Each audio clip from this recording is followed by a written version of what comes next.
In this video, I am going to explain the literary trends of 20th century. यहाँ पे 20th century की बात की है मैंने, जिसमें मॉडर्न एज और पोस्ट मॉडर्न एज दोनों इंक्लूड हो जाती हैं। मॉडर्निज़म एंड पोस्ट मॉडर्निज़म वाले दोनों लिटरेचर इसमें इंक्लूड हो जाएंगे। 20th सेंचुरी स्टार्ट होता है 1900 से, और अगर हम मॉडर्न एज की बात करें तो वो भी 1900 से स्टार्ट हो जाता है। और पोस्ट मॉडर्न जो लिटरेचर है वो अब तक का जितना भी लिटरेचर लिखा गया है वो पोस्ट मॉडर्न लिटरेचर कहलाता है। तो 20th सेंचुरी में 1900 से लेकर अब तक के लिटरेचर में जो भी लिटरेरी ट्रेंड्स या फिर लिटरेरी टर्म्स यूज़ की गई हैं उसको डिस्कस करेंगे। फर्स्ट 4 टर्म्स को हम ऑलरेडी डिस्कस कर चुके हैं, जिसमें modernism, post modernism, colonialism and post colonialism include होते हैं। इनके अलावा जो बाकी लिटरेरी ट्रेंड्स थे उनको डिस्कस करेंगे इस वीडियो में, जिसमें pessimism, realism, magical realism, symbolism, naturalism, cubism and pessimism include होता है। तो स्टार्ट करते हैं फेमिनिज़म से। Feminism means to write about women and to raise voice for the rights of women. औरतों के हकूक़ के बारे में आवाज़ उठाना या उनसे रिलेटेड कोई भी इशू हो उसके बारे में बात करना फेमिनिज़म कहलाता है। और 20th सेंचुरी में राइटर्स ने इस ट्रेंड को यूज़ किया और काफ़ी ज़्यादा राइटिंग्स लिखी। वर्जीनिया वुल्फ्स फीमेल राइटर हैं, इंग्लिश राइटर हैं। उनकी इंपॉर्टेंट राइटिंग है a room of one's own. ये बेस्ट एग्जाम्पल है फेमिनिज़म की। It tells us how a woman needs her own room. Then Ibsen and G B Shaw, इन्होंने भी feminism पर बात की और वुमेन से रिलेटेड वॉइस रेज की and poured out their radical views. Poured means add करना। तो इन्होंने फेमिनिज़म का जो एलिमेंट था या जो ट्रेंड था उस टाइम का उसको अपनी राइटिंग में ऐड किया। जी बी शॉ और इब्सन को हम ऑलरेडी डिस्कस कर चुके हैं मॉडर्न एज में। G B Shaw important dramatist था मॉडर्न एज का, एंड इब्सन का बहुत ज़्यादा इन्फ्लुएंस था, नॉर्वेजियन राइटर था और इसका बहुत ज़्यादा इन्फ्लुएंस था मॉडर्न एज में और मॉडर्न एज के राइटर्स पर। जी बी शॉ का इंपॉर्टेंट वर्क मेंशन किया हुआ इधर, Major Barbara, which is best example of feminism. So many improvements in women's social and legal status were welcomed. Means के वुमेन्स को सोशली और लीगली जो इनके राइट्स थे या उनका स्टेटस काफ़ी ज़्यादा डेवलप हुआ इस टाइम पर।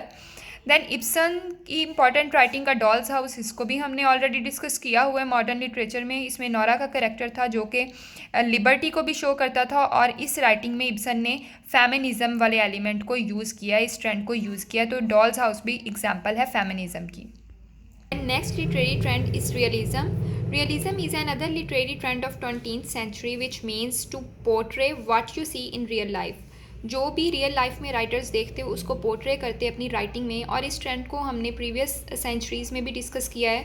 रियलिज़म पर प्रीवियस जो लिटरेचर पीरियड रह चुके हैं उनमें भी बात हुआ करती थी रियलिज़म पर। So the writers of 20th century also use realism to give the real picture of their age. और उस टाइम की जो भी कंडीशंस एंड सिचुएशंस थी उनको पोर्ट्रे करने के लिए 20th सेंचुरी के राइटर्स ने भी इस ट्रेंड को यूज़ किया अपनी राइटिंग में। G B Shaw showed realism in his writing. G B Shaw की राइटिंग में हमें रियलिज़म देखने को मिलता है। And James Joyce Ulysses and a portrait of an artist as a young man.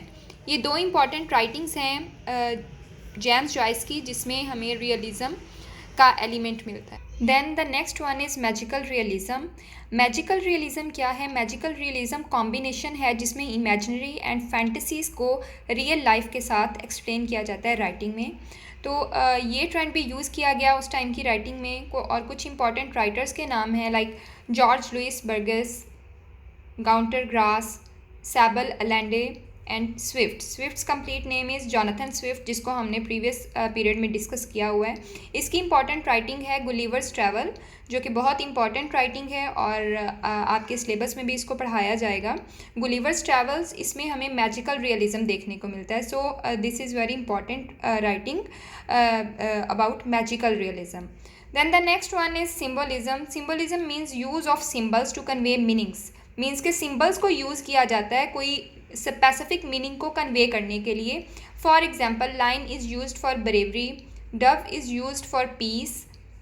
मतलब कि अब इन सेंटेंसेस में देखें लाइन एंड डव को यूज़ किया गया है एज सिंबल, मतलब इनके लिटरल मीनिंग कुछ और हैं, इनके एपरेंट मीनिंग कुछ और हैं, लेकिन इनके हिडन मीनिंग्स के थ्रू कोई और मैसेज कन्वे किया जा रहा है, कोई क्वालिटी डिफाइन की जा रही है। तो सिंबोलिज्म क्या है कि वर्ड्स को यूज़ करना कुछ स्पेसिफिक मीनिंग को कन्वे करने के लिए। तो 20th सेंचुरी में राइटर्स ने सिंबोलिज्म के एलिमेंट को भी यूज़ किया अपनी राइटिंग में। उसमें टी.एस. इलियट का नाम है, जिसकी इंपॉर्टेंट राइटिंग है love song of Alfred Prufrock. Then D.H. Lawrence है, जिसकी इंपॉर्टेंट राइटिंग है the rainbow. Then James Joyce, जिसकी इंपॉर्टेंट राइटिंग है डुब्लिनर्स। ये तीनों इंपॉर्टेंट राइटिंग्स हैं सिंबोलिज्म के हवाले से। Next one is naturalism. This trend used very detailed realism in order to suggest that social conditions, heredity, and our environment were inevitable in shaping our human character. मतलब कि human character को form करने में कुछ elements major role play करते हैं, जिसमें social conditions हैं, हेरिडिटी है और इन्वायरमेंट है। ये एलिमेंट्स एक ह्यूमन बीइंग के करेक्टर को शेप करने में बहुत इम्पॉर्टेंट रोल प्ले करते हैं, और इस चीज़ को नेचुरलिज्म का नाम दिया गया। और इसको कुछ राइटर्स ने यूज़ किया अपनी राइटिंग में, जिसमें इमाइल जोला का नाम है, स्टेफन क्रेन है, थियोडर ड्रेसर। ये इंपॉर्टेंट राइटर्स हैं जिन्होंने नेचुरलिज्म के एलिमेंट को अपनी राइटिंग में यूज़ किया। Then the next one is cubism. It is a style of art which aims to show all possible view points of a person और an object all at once. मतलब किसी भी एक person के या किसी भी ऑब्जेक्ट के हर पॉइंट को या फिर हर पॉसिबल पॉइंट ऑफ व्यू को या फिर उसके स्ट्रक्चर से रिलेटेड जितने भी पॉइंट्स हैं उनको एक ही साथ एक ही दफ़ा बयान कर देना राइटिंग में क्यूबिज्म कहलाता है। So cubism is an artistic style जिसमें एक ऑब्जेक्ट के कंप्लीट स्ट्रक्चर को राइटिंग में डिफ़ाइन किया जाता है, और इस चीज़ को क्यूबिज्म का नाम दिया गया, और इसको 20th सेंचुरी के राइटर्स ने अपनी राइटिंग्स में यूज़ भी किया। Then the last one is pessimism. The two wars and a pending danger of third wars have cast a gloomy shadow on much of the literature of 20th century. 20th century के literature में हमें पेसिमिज़म का element बहुत ज़्यादा मिलता है, और इसकी कॉजेज़ क्या थी ये भी मैं डिफ़ाइन कर चुकी हूँ ऑलरेडी, कि उस टाइम पर जो 2 वॉर्स हुई थी, world war 1 and world war 2, उसका बहुत बुरा इम्पैक्ट पड़ा था उस टाइम के लोगों पर भी और उस टाइम के राइटर्स पर भी। और उस टाइम पर एक और जो बहुत बड़ा ख़तरा लग रहा था उस टाइम के लोगों को, वो वर्ल्ड वॉर 3 का था, कि एक और जंग होगी जिसमें ये दुनिया ख़त्म हो जाएगी। तो इस चीज़ का डर था उन लोगों में, तो इस चीज़ ने बहुत ज़्यादा पेसिमिज़म के एलिमेंट को प्रमोट किया। Well has the modern age been called the age of anxiety, और इसी वजह से इस एज को एज ऑफ एंग्जाइटी का नाम भी दिया जाता है। A note of disillusionment and autumnal gloom is then natural in our poetry.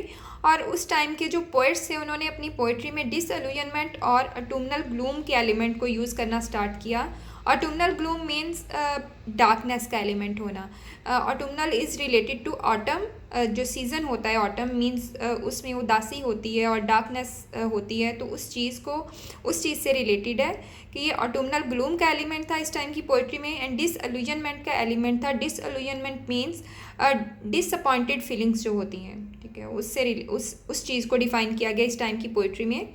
और इस टाइम के जो मेजर पोइट्स हैं जिन्होंने पेसिमिज़म के एलिमेंट को यूज़ किया अपनी राइटिंग में, उसमें हाउसमैन, हार्डे, हक्सले एंड टी.एस. इलियट का नाम इंक्लूड होता है। सो पेसिमिज़म इस टाइम का एक इम्पॉर्टेंट ट्रेंड था जो कि वर्ल्ड वॉर की वजह से ज़्यादा स्प्रेड हुआ राइटर्स में।